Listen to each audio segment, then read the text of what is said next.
we're back. Now, we got everything put together, and I drove it around, and I thought I was fine without having to tamper with the auto ride. I found out I was wrong. We'll show you what pops up here on the screen. Turn the fan down here. We'll crank it up. Change oil. Oh, that's not the one we're concerned about. The compressor just kicked on, so that's good. It's leveling out. Wait and see if that light changes. It may not. Alright, here we go.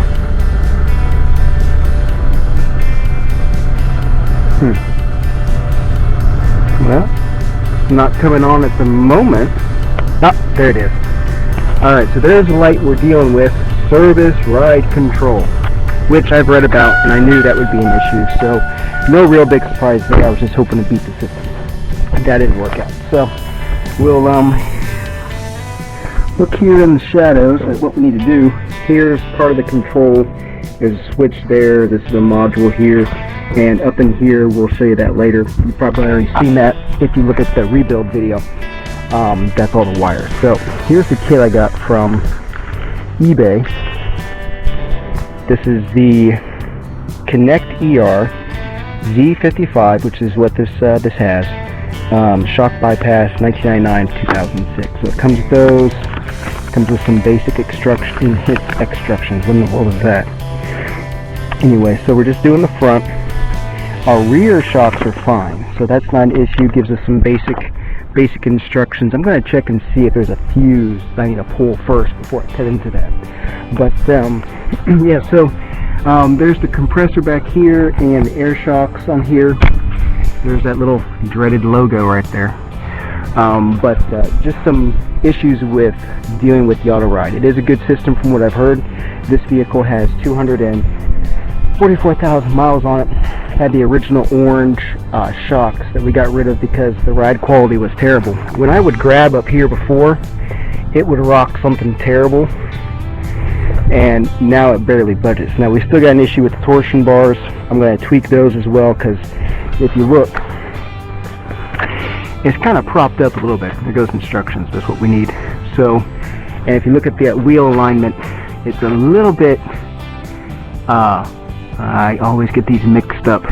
Is it camber, caster? I think it's camber, yeah. The wheel's angled out. So I believe that's called positive camber. I'm sure you can correct me. Kind of same on this side. Now I had tightened up the torsion bars before just to see if I could get the ride quality fixed, because I hadn't decided what I was going to do with the shocks. Because to replace those orange original shocks is $500 a piece, or you can go to Arnott and do the conversion for $212 for both shocks, which is not a bad deal. But that module kit was $15 from eBay, and the KYB shocks were, I think, $90. So I'm only $105 compared to $212 compared to $1,000. So we're gonna give this a try. We'll see if it works. Alrighty, so before I start cutting into these wires here to clean that up, well, I just did a little research on what to do to kind of cut power from that system. And the big thing here is this RTD fuse right here, real-time dampening. And there it is right there. And I read online, and you can look it up, see the same forums, that a guy had done that. He had put the resistors in, put new shocks in, pulled the fuse, but was still having issues with the light.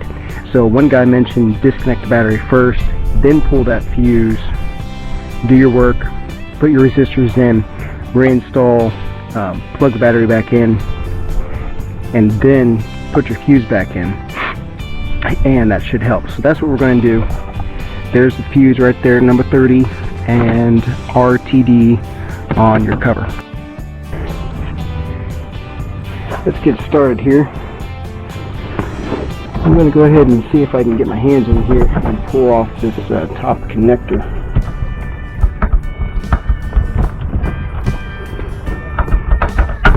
There it is. Alright, so here's this connector. That fits on top of the shock. There it is right there. Now our wiring harness is up over here. There it is right there. So trying to figure out a good spot as to how to cap this off, where to cut into it. It looks like it just travels down this way. I need to look up the, try to figure out the best way. Here's the plug over here for the module, and then here's the module. So this has its own little connection here, which is in this large loom. So we'll just have to decide where to, it's got 3 wires to it here.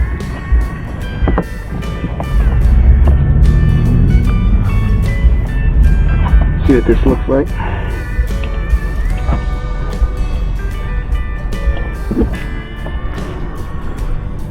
Yes, this only has 2 wires. Let's see how many wires this has.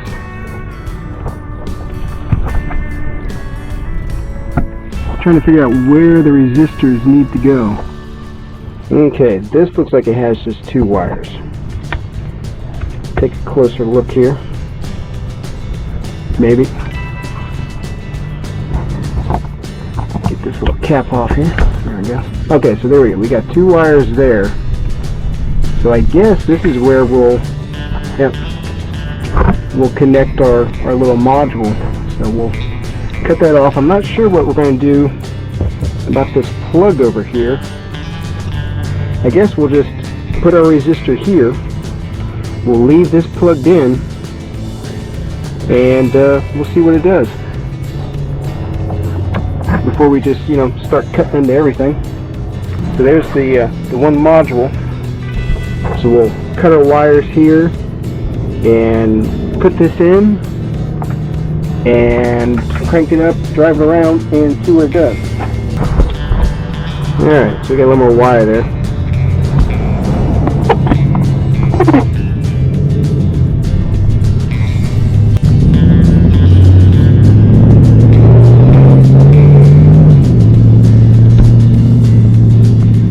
And these KYB shocks feel really good, so the ride is a huge improvement over what it was with the worn out shocks.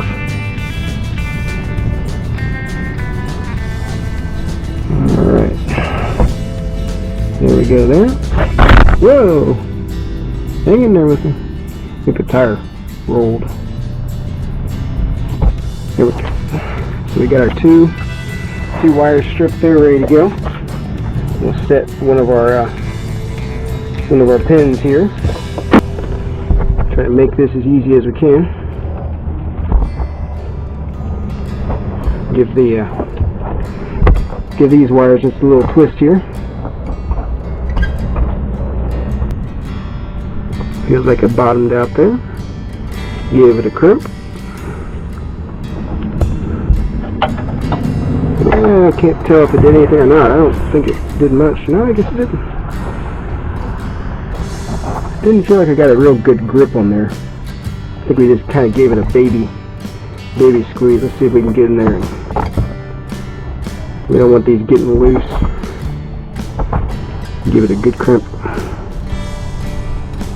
There we go. There we go. That sounded better. I'm not sure what happened before. Just give it a little tug. That way you know it's tight. Saves you a lot of hassle. Go ahead and set your crimper here. Then run your wire, and you don't have to fight. There we go.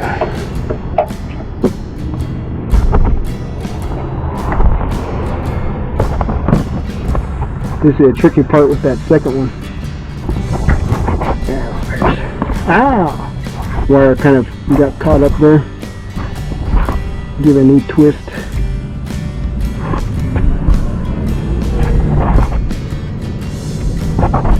Alright. See if it'll cooperate this time. Alright, so we'll see how this works. The other camera battery seriously died and is not coming back without a better charge. So we're going to try doing this on this. Let's see what happens. So we've got to take this apart. Unfortunately, I didn't bring any tools with me on this side because I'm a lazy bum. I think the camera ran out when I had already gotten the other side, or was getting it the other side, tacked in, crimped down and everything. So there's a wire. We'll strip back some and go from there. I went ahead and adjusted the torsion bars already. I'm not sure why this has such great heat wrap on it. That's kind of strange.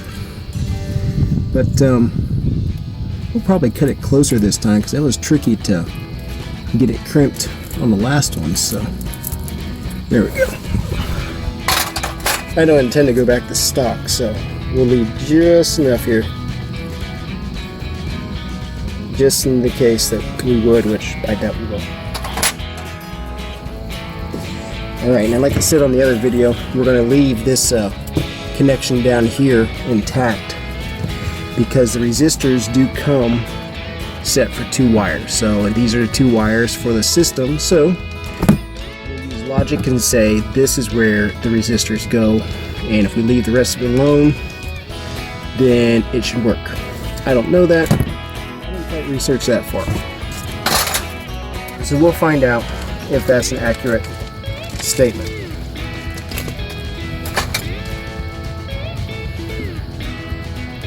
But I went ahead and lowered the torsion bars about 4 clockwise turns.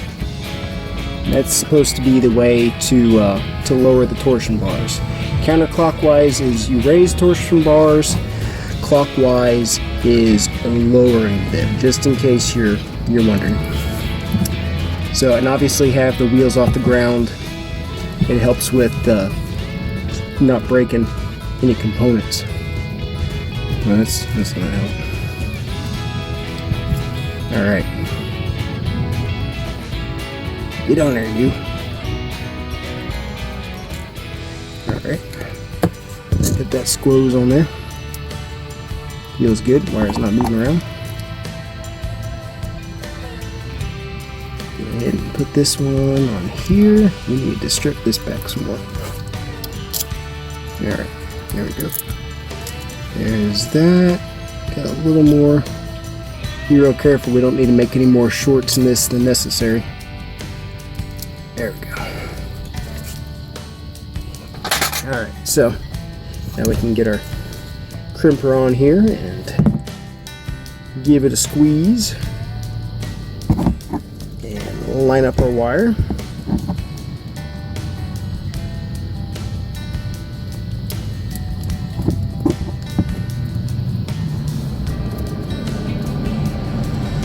Alright.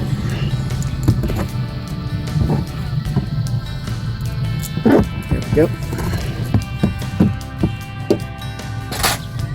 So both of those are tight.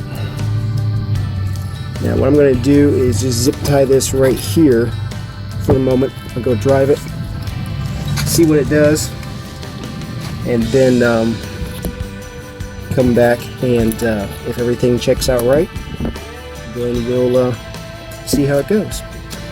So we'll check back in later.